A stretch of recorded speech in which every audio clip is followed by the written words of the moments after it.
lang, what is that? Ube, sumunod. Ang sumasampalataya kasi ang tunay ng salita, ang sumasampalataya, sumusunod.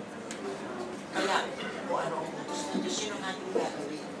Alam niyo ba ang kalooban ng Diyos para sa atin ang sumasampalataya? Gusto niya tayo linisin sa ating mga kasalanan. Gusto niya linisin tayo sa ating mga kasalanan. Pastor, paano po ang malilinis? Merong ibinigay ng Diyos na dapat natin gawin. Sabi ng kasulatan, Marcos 16. Ang sumasampalataya at mabautismo ay maliligtas. Yung pananampalataya kasi ay naipapahayag sa pamamagitan ng bautismo. Ang bautismo kasi, Diyos ang iutos niya, ay paglakip sa kamatayan ni Cristo at paglakip din sa panibagong buhay. Yan ang karanasan ng mga taong sumasampalataya. Kaya ang mga sumasampalataya, nagkakaroon ng panibagong buhay. Yan ang gusto ng Panginoon. Kaya sa pangalan nito, pasya natin. Ang isang sumasampalataya ay magsasabi, kung iyan ang gusto ng Diyos, susundin ko. Eh gusto niya yun eh. Gusto ng Diyos yun. Kaya sa tanghali nito, nais kong tanongin kayo. Ilan sa inyo ang gusto mo? Hindi ko, ilan sa inyo kundi nais niyo ba? Nasundin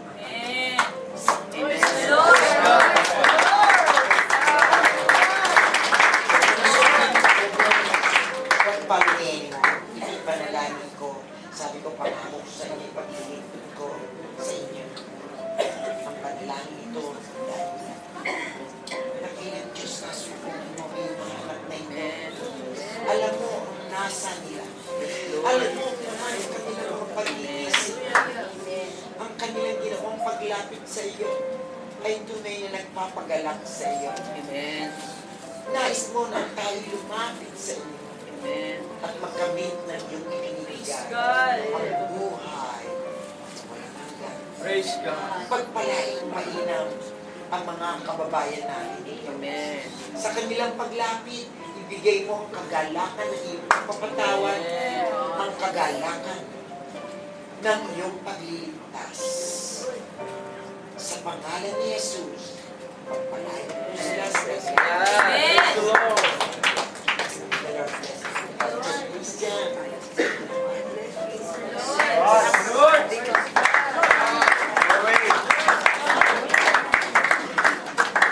Kamayan natin ang nasa kanan at nasa kaliwa, nasa likod at nasa harap bago natin awitin ang dismissal song. Pagamat Michelle nag-dismiss because it's a late hour na gapin yan.